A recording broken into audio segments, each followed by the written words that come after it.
Oh, welcome back to Mike Griffith Garage. So today we're gonna get this short block put together. I'm gonna go over a couple of things you should probably do if you're gonna put a short block together. Spoiler alert, gap the rings and check the oil clearance on the rod bearings and the main bearings. You know, just a little simple stuff like that that will help it survive at least the startup. So anyhow, I'll go over that stuff with you, and we'll just get her thrown together the best I can, and we'll kind of go from there.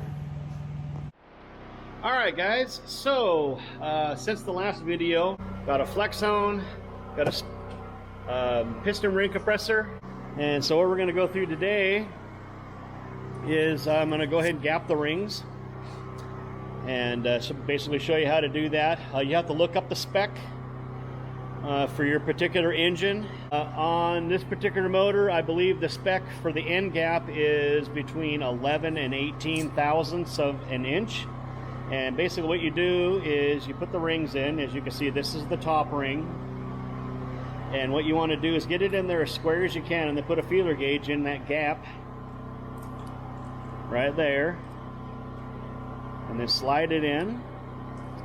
It should be tight, of course, because it's got to be right spec, and you find out what the gap is on it. What you don't want to do is have them be under spec, because what will happen is the rings will swell up and then they will start boring the cylinder hole, and you don't want that. That creates all sorts of issues. So typically what I like to do is I take each one and put them in each hole, and then keep track of which one they are, and then hang them on the piston when I'm done. These were all the same. You're going to want to do the ring gap on all of the rings, the top one, the second one, and the oil control rings, and make sure they're all within spec. If they're not, if they're too tight, if the gap is too tight, then you can take a file and file it down and make it larger so that it'll be within spec.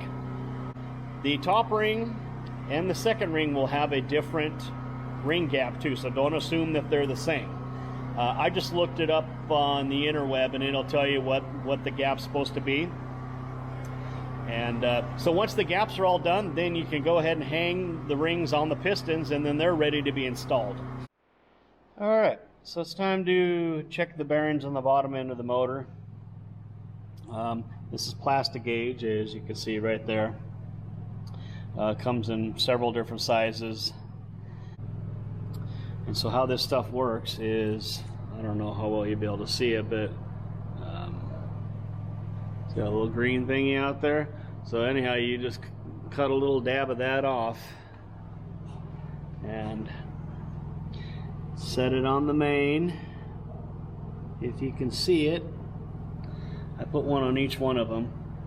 And you put your caps on, torque them down to spec, and then take them back off, and what it'll do is it'll squish that little thingy, and then after you squish it, you use this little thing here to see how much gap you have.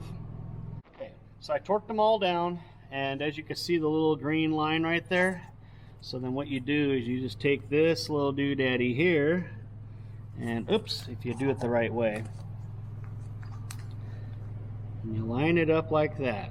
Okay, next item we got to take care of is I'm going to take the ball hone and take it in the cylinder and knock all the shit off of it and give it a nice low crosshatch. These are cylinder specific. As you can see, there's little rough thingies on it.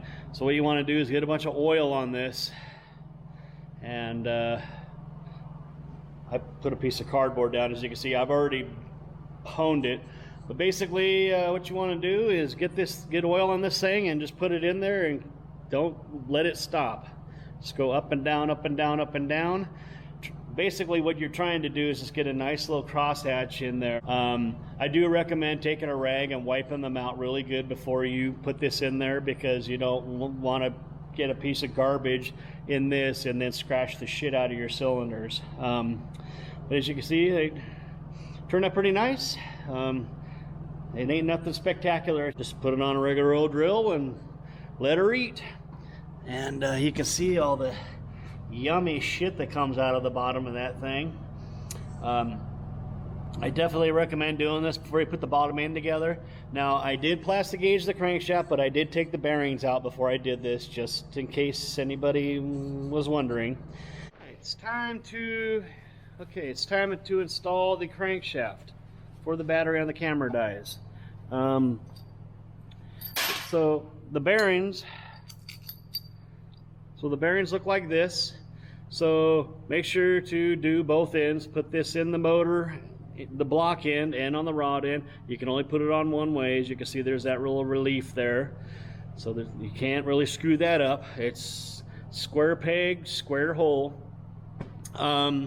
Make sure to get the plastic gauge off the bearing before you put it in there. I just used, since it's plastic, I just spray a little brake clean on there.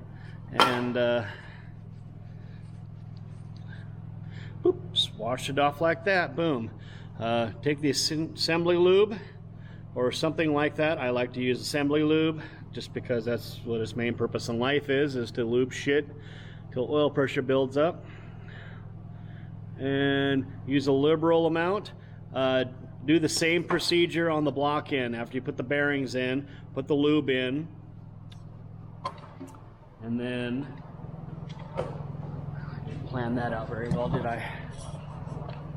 And then put the crankshaft in, and make sure also to lube the thrust bearings, the bearings that keep the crankshaft from moving this way. Make sure to lube those as well. It should go together really nice and easily. If it does not, don't force it, because it'll fail.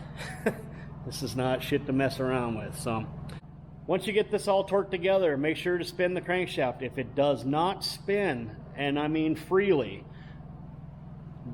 tear it back apart and see what the hell happened. It should spin very freely. Okay, so I got it all torqued down, and as you can see, it doesn't take any effort to spin this over at all. One finger. Other note I didn't say earlier, make sure to wipe off the crankshaft journals before you put them on. Get all the dirt shit off of them, because you never know what's going to be on there. Cleanliness is definitely the way to go here, at least as well as you can anyway. Alright, so next thing we're going to do, now that we got the crankshaft bolted in there, is I'm going to hang the rings on the pistons. And then once we get the piston rings all on, we'll go ahead and stick them in the motor. To put the rings on is pretty straightforward. The oil control rings gets 2 of these, one on each side of this little wavy ring. And you've got your second ring and your first ring, and you always want to make sure that you keep the end of the ring, the gap. Try to keep them 1/3 away from each other, so that way they're all in a row. Okay, so now it's time to put the pistons in. Obviously I got the new rings on there. So basically, got to get this all oiled up. Lube is your friend, so I like to just dunk them in oil. That way you make sure they go in the cylinder really nice.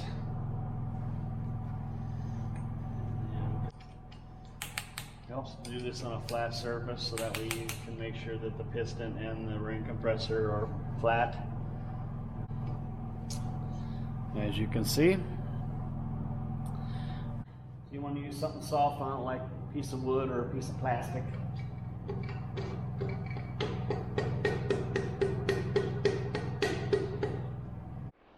Alright, well, I've been a little busy off camera. So basically started reassembling this thing. Got the oil pump on, sealed up. As you can see, I got the upper oil pan bolted on, and I did redo the rear main seal cover. I'm going to leave this off for now, just for the simple fact that if for some reason something falls down into the pan, I really don't want to take this off and clean it all up again. So I figure once I get the head bolted on and everything's pretty satisfactory, I can go ahead and put the lower oil pan on then. Oh, and I did get the intake put back together. Point of interest, when you're bolting the fuel rail back on, make sure that the injectors turn when you got it together. That's a really, because if they don't, there's a strong indication that the O-ring may have twisted or whatever. And part two is I'm going to wait to put the upper intake on until I put the engine in the truck, because I'd really like to pressurize the fuel system and make sure none of these injector O-rings leak, just because they went together smoothly and they do spin like they're supposed to. Doesn't always necessarily mean that the injector O-ring didn't get twisted or anything like that. And you have to take the damn upper intake off to get to the fuel rail. So anyhow, that'll do it for this video. I really appreciate you watching, and I hope you find the content informative. And if you do have any questions, feel free to leave me a comment. I will do my best to get back to you as quickly as possible. And of course, if you have a chance, make sure to hit the like and subscribe button. And all that happiness does my channel wonderful if you could do that. And anyhow, we'll see you in the next video when we hopefully are putting the cylinder head on this motor, and then we can start thinking about putting it back in the truck.